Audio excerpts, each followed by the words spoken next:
what's the right amount that you should be, introducing to your kid in terms of like hockey? Like, I see some kids, they're on the ice 10 times a week. Like, is it a make it or break it scenario, right? Because I hear a lot of guys saying, hey, if you're not doing this extra stuff, there's no chance, there's no scholarship, there's no AAA, not even like a glimpse of the show. So what is the real answer to that? Okay, man. Well, thanks for coming on the show. Appreciate it. So we're for people that don't know, we're working with PowerTech, A1 Academy, A21 Academy. Yeah, it'll be Flyers Academy now. Flyers Academy. We're going to maybe change that up a little bit in the foreseeable future to yours truly. Yeah.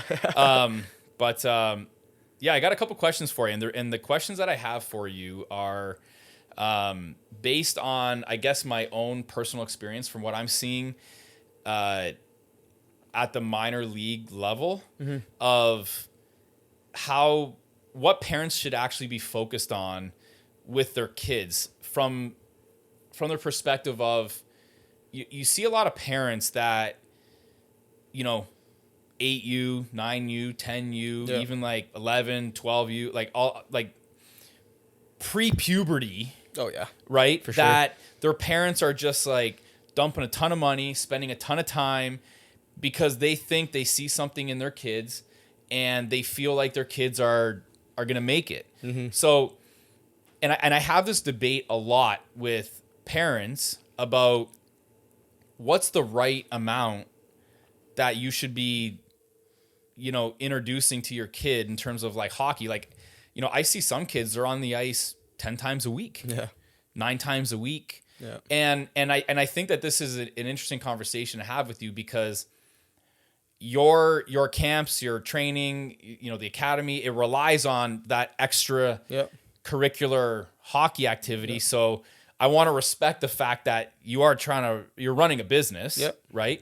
But at the same time, how important is that extra push that these kids are going to get that will really, like, is it a make it or break it scenario, right? Because I hear a lot of guys saying like, hey, if you're not doing this extra stuff, there's no chance, there's no scholarship, there's no AAA, there's not even like a glimpse of the show. So what is the real answer to that? Yeah. From what you've seen, and because you've seen a lot of kids come through, right?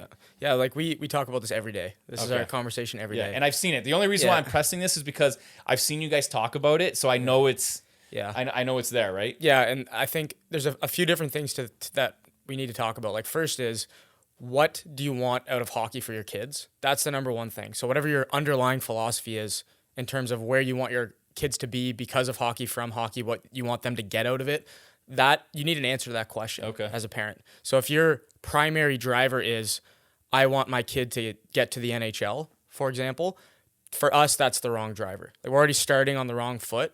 And why is that? The reason for that is it's ultimately going to come down to the kid. It's going to come down to the player. So we have this thing called that we call, at least, the development illusion, where if you put a bunch of extra into your kid when they're young, they're going to be better than most kids.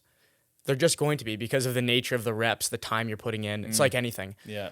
But eventually, as kids get older, as they hit puberty, as they start to develop further, you see that gap start to shrink. And everybody talks about this all the time, right? Okay. You get to that puberty age and everything changes. All the kids that were the best maybe aren't the best. Maybe they're still the best.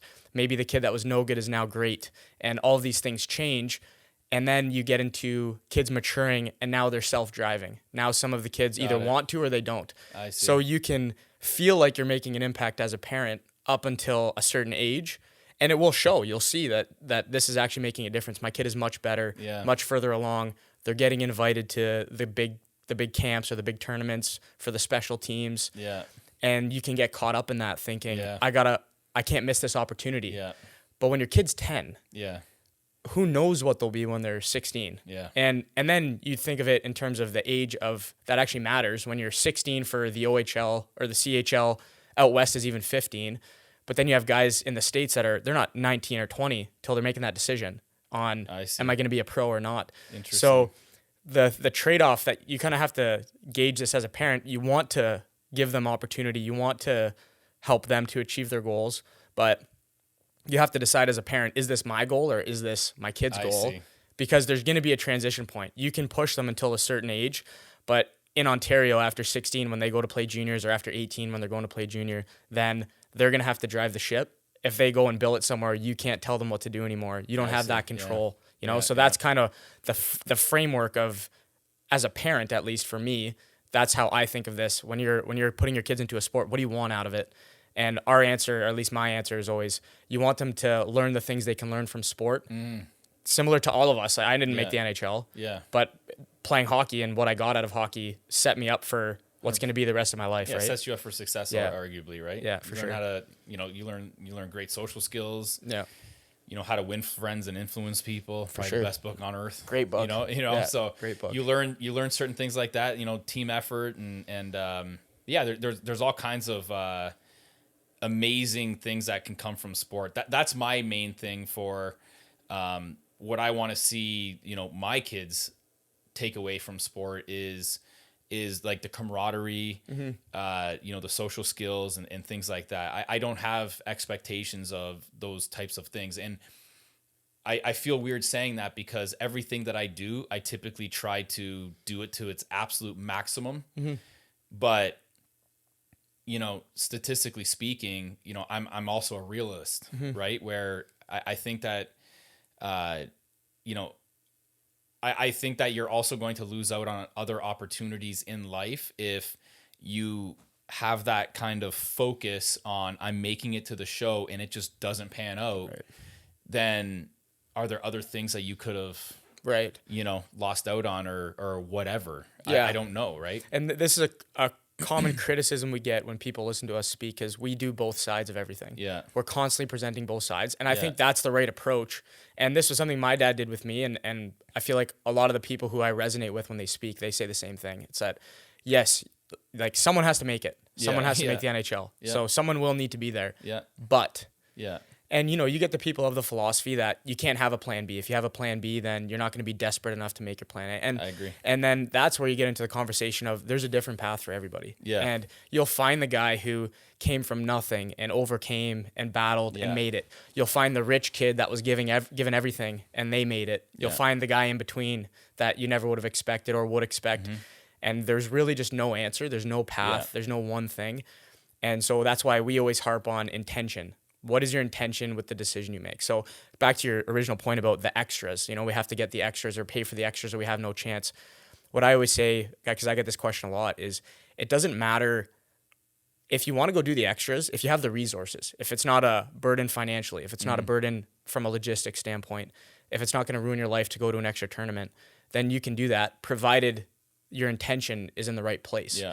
A lot of people think if I go for these young kids, there's the brick tournament. That's the big thing, And if you go to the brick tournament, like how many kids from the brick tournament made it to the NHL? It's like, yeah, but how many didn't? Yeah. And the vast majority of them didn't, right? Conversely, you can look at all these kids that never went to the brick tournament and they made it, Yeah. So you can find data to support whatever your opinion is. Yeah. But at the end of the day, the reality is that there is no path. Yeah. It's going to be the kid that ultimately drives the ship. So you make whatever decisions make sense for you at the time. Yeah.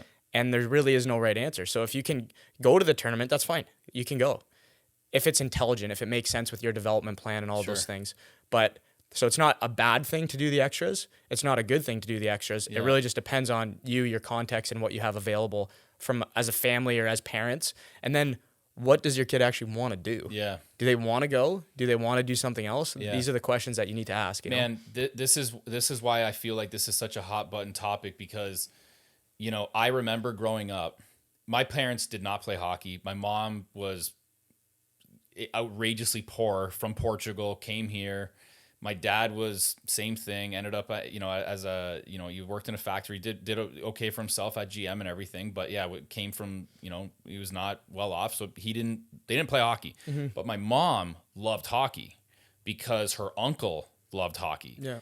So I remember driving home from practices, games, and it was my mom that was like, you should have done this, and that. And I remember, first of all, I remember thinking in my head a couple things like, shut up, you're not out there. Number two, you don't even know how to skate. So what are you telling me that for? You're just coming from the wrong perspective. And it really, it put me off. I was a pretty skilled player. Then I ended up, developing this, I don't even know what it was, like this like anger out there. Yeah. Right. Where it just, and I don't even know if it stemmed from that or not, but it's almost like, well, I knew I wasn't going anywhere with this. So let's just go out there and just bang it out at every chance that I can. Right. Yeah. So it was, so that's the issue that I have with this is, how much do you do to the point where it doesn't, put your kid off so that he still wants to engage in the sport and play, but still you're introducing enough of it so that they can excel. Yeah. You know what I'm saying? 100%. So a couple things. First thing I want to say is like, I don't have kids. So that's number one is people, and that's a common criticism I personally get is that you don't have kids. What do you know? But what I'll say to that is better, to be honest with you. there's a ton of overlap between coaching and being a parent. Sure. So, you talk about things like behavior, interacting with adults, how you treat your teammates, all these things and more, they all overlap, And I started in a coaching role when I was 16. I started doing this. So now I've been doing it for like 13 years. Yeah. And for some of these parents who have kids that are 9, it's like I've actually been dealing with kids in your kid's situation for longer than you've had kids, Interesting. So it's not to say I know everything for any reason other than the fact that I've been working with these kids that are in this position for a long time. Yeah.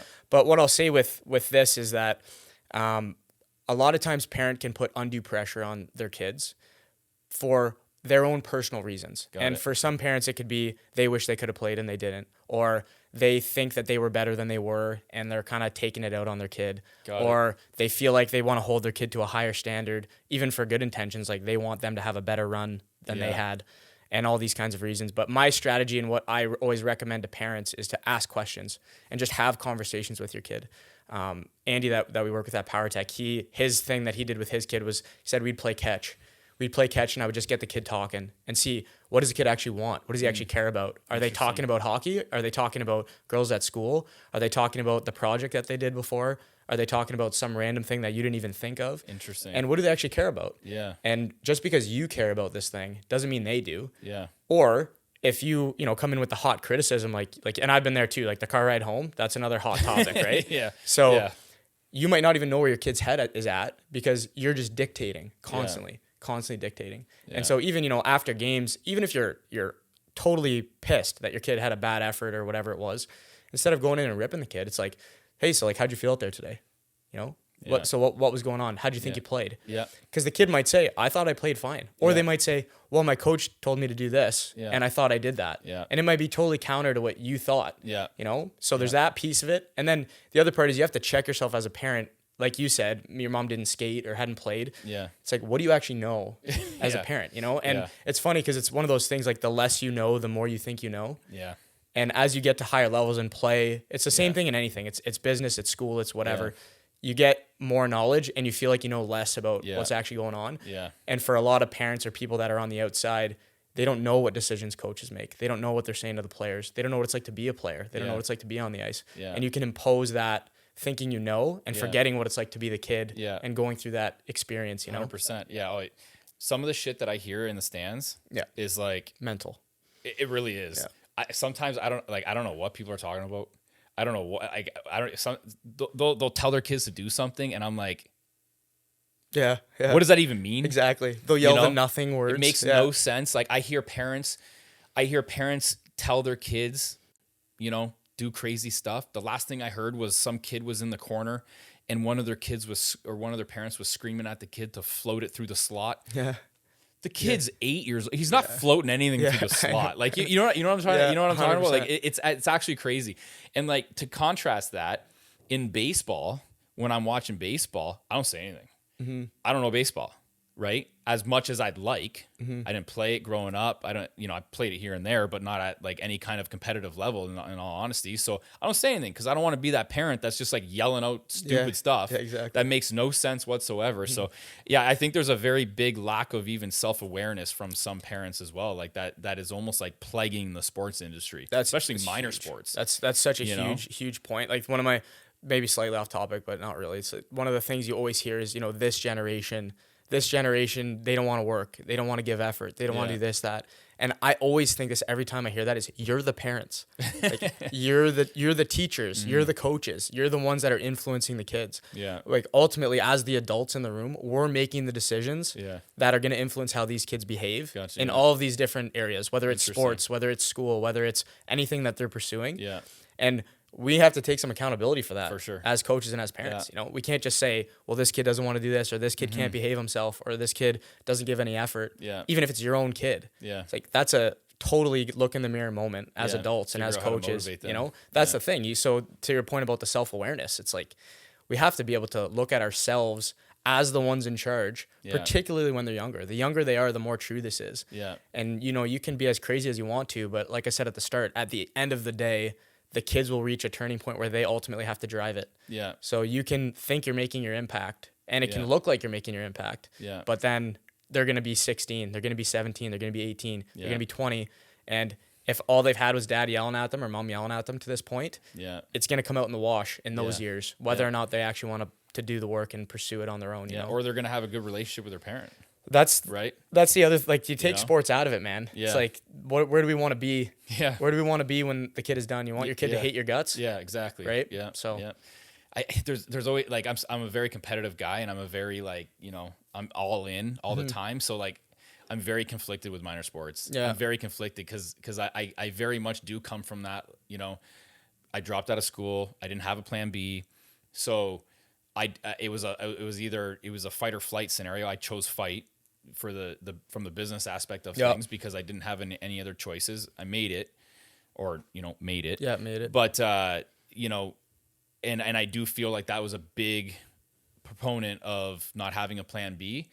But I don't know why I feel a little bit different about sports, because maybe it's because of I don't know why. Maybe the statistical game of it. I'm not sure. You know, it's hard to say. I don't know why I feel different. I was always taught in this from, like, mindset as well. You know, like, you have your plan A. That's your only choice. And I was 100% convinced that I was going to play professional hockey. That's what I was going to do. Nice.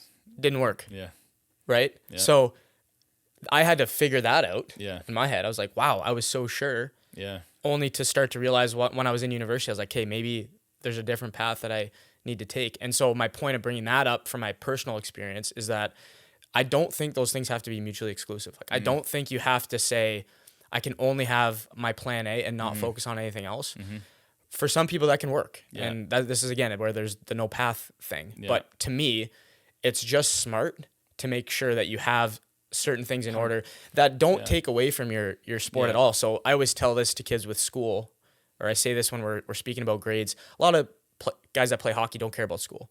And I was fortunate that I always cared about school. I was into school. I liked school.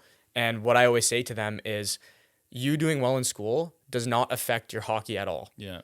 It doesn't take a ton of effort in grade school and high school to get decent grades. Yeah. You know, it doesn't take much effort. In fact, it helps you to learn how to do things you don't want to do, because that's just what life is sometimes. How many 100%. Phone calls, how many meetings do you have you don't want to go to? How many phone calls do you have to make? Yeah. Like, right. I'm sure you, even more than me, deal with this stuff all the time. And it's part of the game. Yeah. So for no other reason than that, it doesn't matter that you don't know how to find the equation of a line in your math class, but it matters that you can bear down and get something done that you don't necessarily want to do. Great point. Yeah. That has no bearing on your training at all. Yeah. You still go to your workouts. You still go to your practice. You still can practice after school. It doesn't affect it at all. Yeah. So you have to do this thing for 8 hours a day called school, or 6 hours a day, whatever it is.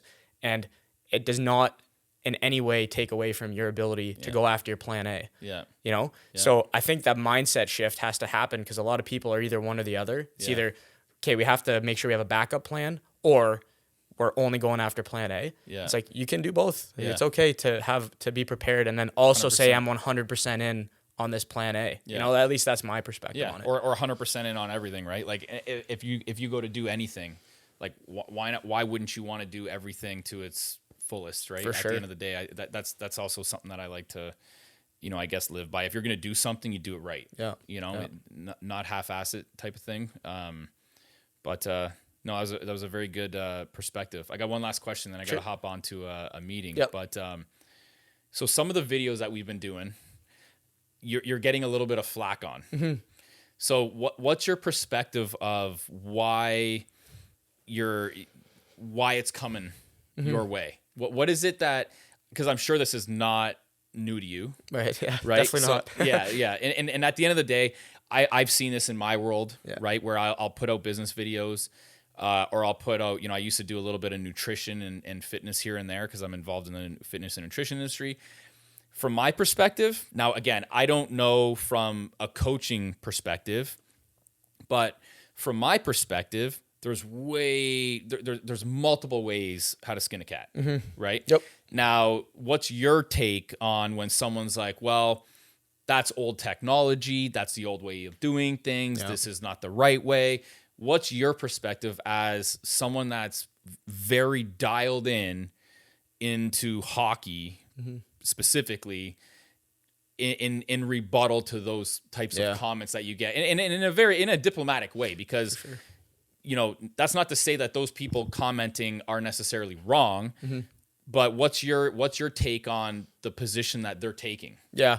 Well, the hard thing about there's different categories of people that leave comments, and for the most part, it's just people trying to sling arrows for who knows why, because I don't know who this person is. Yeah. So if we put those people aside, if it's some kind of legitimate criticism of what's going on, then exactly to your point, there's more than one way to do things. But what I always say is, for me and the information and the content that I put out, I have a very specific market. My market is kids that are learning, kids that need to understand basics, foundations, and all of that. I'm not Gary Roberts that's dialed into the next NHLer, and his job is 100% focus on every nitty-gritty detail. Got it. So for a lot of the people commenting, they don't know that context. You can't know the context when you're just watching a clip. Sure. And so this is why most of those comments you just leave. You don't answer because it's like we're going to get into a comment discussion. It arguably almost helps even. Yeah, right? So just, like, please leave them. Exactly. So for some of them that have legitimate points, I always say this thing too, is like you're majoring in the minors. So you're focusing on a tiny little detail. So maybe I'm wrong and maybe you're right, and maybe we can talk about that. Yeah. But the framework of what I'm saying is correct. Got it. And I don't veer too far outside of that. Like I was brought up so my degree is engineering. So I was brought up in a very evidence-based, stay in your lane kind of mentality. Yeah. So for me personally, I try to be very careful about getting outside of where I'm sure I'm comfortable with my knowledge, particularly saying things online, because you say things online, it can go anywhere, and then people are coming. So so whatever I put out, I'm confident in what I'm saying. And I know foundationally or from a basics perspective that it is correct. People can come and pick at details. Sure. And the other part too, like this is the same with podcasting. You have to be able to say things and be wrong sometimes. So we do this with our podcast as well. Maybe in the throes of conversation, I actually didn't say precisely the thing I mean. Yeah. And people want to focus on that little detail and then tear it apart. Yeah. And it's like, you can tear the detail apart. That's fine. Yeah. But for kids and for the market that I'm trying to teach, and I say kids, but it's kind of up to 23-year-olds, like college players, what I'm saying is right. Yeah. And that, you can focus on whatever detail is specific to you, and people that are qualified can nitpick it if they want to, and we can talk about it. And that's the other thing is, for me personally, I'm not married to anything. Like I'm coming from a place where I was not trained in any of this. I'm self-taught in all of this stuff. Yeah. And just from my experience from reading and from studying on my own. And I'm very aware of that. So I know if someone comes in and they give me a good point, I want to be corrected. I want to know that my way of doing it was wrong. And I have countless examples of when that's happened. But in terms of people jumping in and giving their 2 cents, that's what I would just say in general. It's like foundationally, these things are correct. And it's meant to be a basics set for people to use that are trying to figure out how to do this at an elite level. Interesting. And then they can be handed off when they get older to the expert guy that can really help them with those minor details that they need to fix. Gotcha. Very interesting. Cool, man. I think that's it, man. Awesome. That's good. Yeah, great chatting.